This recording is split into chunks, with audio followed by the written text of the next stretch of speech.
Hello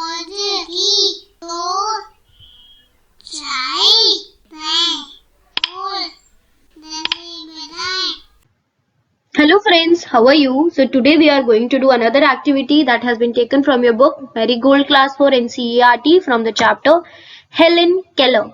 And to get to this activity you have to open your book and turn to page number 87. So let's see what do we have to do there. Let's write. So here what do we have to do? Match the two parts of the sentences given under column A and B. Add but to join the two parts and write the complete sentences. So there are some sentences given under the column A and some sentences under the column B. So these are one sentence, right? We have to connect them and make one sentence. But how do we connect them? With the word but. So but is the conjunction that we would be using to connect these two sentences from these two columns. So where do we use but? But is used when the second part of the sentence is contradictory to the first part of the sentence. I was ill, but I still went to the school. I was ill, but I still went to the school. So I was ill, I should have been resting at home, but I still went to the school. So the first part of the sentence is contradictory to the second part. So to join these kind of sentences, we use but. So now we will use the but to join these sentences from column A to column B. Okay. So the first one is Helen lived after her illness. Helen lived after her illness. So which sentence will we be connecting with the first one? Helen lived after her illness. So we'll add but. Her mother thought she could learn? No. Then shall we move on to the next one?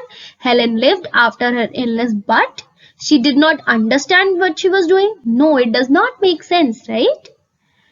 So we'll start over again. Helen lived after her illness, but she could not hear or see. Yes, this is the correct sentence. So I'm going to write one here. Okay. So we are connecting the first sentence in column A to the C part of column D. Helen lived after her illness. She could not hear or see. And we have to join these two sentences with the word but. So we will write Helen lived after her illness, but she could not hear or see. Next is she could not hear or see, but she was very intelligent, right? She could not hear or see, but the E part, she was very intelligent. So we'll write 2 here. And we'll connect it with the word but. So she could not see or hear, but she was very intelligent.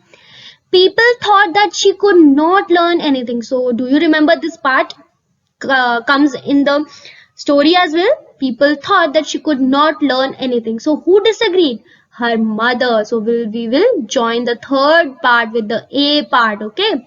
People thought that she could not learn anything, but her mother thought she could learn. So we will be joining third with the A part. So we'll write that here. Third. Next is Helen copied the words, but she did not understand what she was doing. She did not understand what she was doing. So here comes the fourth one.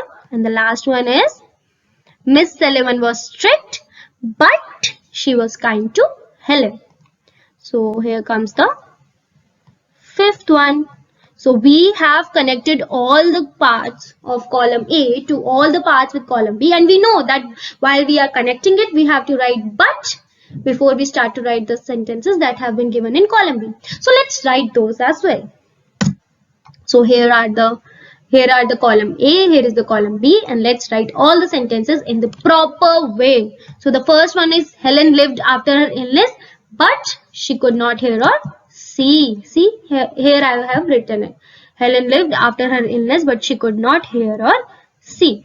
Next is she could not hear or see, but she was very intelligent. Next is people thought that she could not learn anything, but her mother thought she could learn. People thought that she could not learn anything, but her mother thought she could learn. Next is Helen copied the words, but she did not understand what she was doing. Helen copied the words, but she did not understand what she was doing. And last is Miss Sullivan was strict, but she was kind to Helen. Miss Sullivan was strict, but she was kind to Helen. So did you see how we connected two parts of word with the word but? We connected two parts of the sentence with the word but. And these type of words that connect two parts of sentences are known as conjunctions, right? So but is a type of conjunction. So did you like this activity? I really like this activity because we were able to learn something new, right? So we'll meet next time with another fun activity, poem or story. Until then, bye-bye.